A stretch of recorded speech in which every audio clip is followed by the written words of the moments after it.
ஜனவரி 28 புதன்கிழமை. நவமான இருதயம். உங்களுக்கு நவமான இருதயத்தை கொடுத்து உங்கள் உள்ளத்திலே புதிதான ஆவியை கட்டளையிட்டு கல்லான இருதயத்தை உங்கள் மாம்சத்திலிருந்து எடுத்து போட்டு சதையான இருதயத்தை உங்களுக்கு கொடுப்பேன். எசேக்கியேல் 36:26. நவமான இருதயம் என்று வேதம் சொல்லுகிறது. நவம் என்றால் புதிது என்று அர்த்தம். நவ எருசலேமின் மணவாளன் என்று நாம் பாடுகிறோம். நவமான திராட்சரசம் என்று சொல்கிறோம்.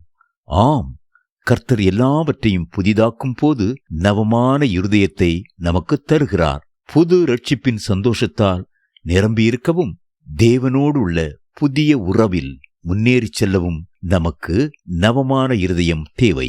கர்த்தர் ஒரு மனிதனை பார்க்கும் போது அவனுடைய இருதயத்தைத்தான் பார்க்கிறார். மனுஷன் முகத்தை பார்ப்பான், கர்த்தரோ இருதயத்தை பார்க்கிறார். 1 சாமுவேல் 16:7. இருதயத்தை பார்க்கிற ஆண்டவர் நம்முடைய இருதயத்திலே அக்கிரம சிந்தை இருக்குமென்றால் ஒரு நாளும் நம்முடைய ஜெபத்துக்கு பதில் கொடுக்க மாட்டார். புதிய இருதயத்தை பெற்றுக்கொள்ளும்படி பழைய இருதயத்தை களைந்து போடுங்கள். மாம்சத்தால் கரைப்பட்ட வஸ்திரங்களை புறம்பே தள்ளி போடுங்கள். சுய நீதியாகிய அழுக்கான கந்துகளை உதறி போடுங்கள். எல்லாவற்றையும் புதிதாக்கும் ஆண்டவரே என்ற புதிய சிந்தனைகளோடு இந்த புதிய வருடத்திற்குள் கடந்து வாருங்கள். பழைய ஏற்பாட்டிலே ஆசா என்று சொல்லப்பட்ட ஒரு ராஜாவை குறித்து 2 நாளாகமம் புஸ்தகத்தில் படிக்கிறோம்.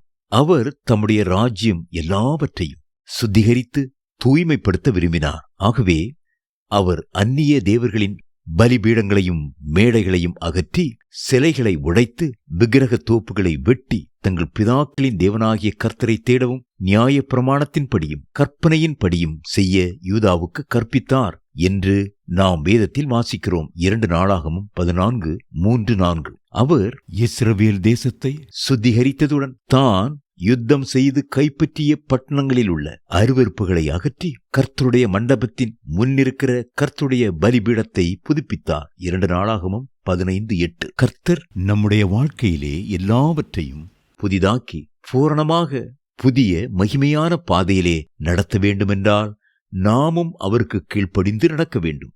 எவற்றையெல்லாம் நம்முடைய வாழ்க்கையிலிருந்து அகற்ற வேண்டுமோ அவற்றையெல்லாம் தீர்மானத்தோடும் மன உறுதியோடும் அகற்றி போட வேண்டும். பழைய பாவ வாழ்க்கையையும் உலக சிநேகிதங்களையும் தேவனுக்கு பிரியமில்லாதவைகளையும் நம்மை விட்டு அகற்றும் போதுதான் கர்த்தரும் நம்முடைய வாழ்க்கையிலே குறுக்கிட்டு எல்லாவற்றையும் புதிதாக்க முடியும். பழையவைகளை நீக்கி போடுவதோடு நாம் நின்றுவிடக்கூடாது. கிறிஸ்துவோடு உள்ள புதிய ஐக்கியத்திற்குள்ளும் புதிய ஆரம்பத்திற்குள்ளும் கடந்து வர வேண்டும். தேவ பிள்ளைகளே, உங்களுடைய உள்ளம் புதிய விதைகளாகிய வேத வசனத்தினால் நிரப்பப்பட வேண்டும். நீங்கள் வளரும்படி புதிதாய் பிறந்த குழந்தைகளைப் போல திருவசனமாகிய களங்கமில்லாத ஞானப்பாலின் மேல் வாஞ்சையாயிருங்கள். 1 பேதுரு 2:3.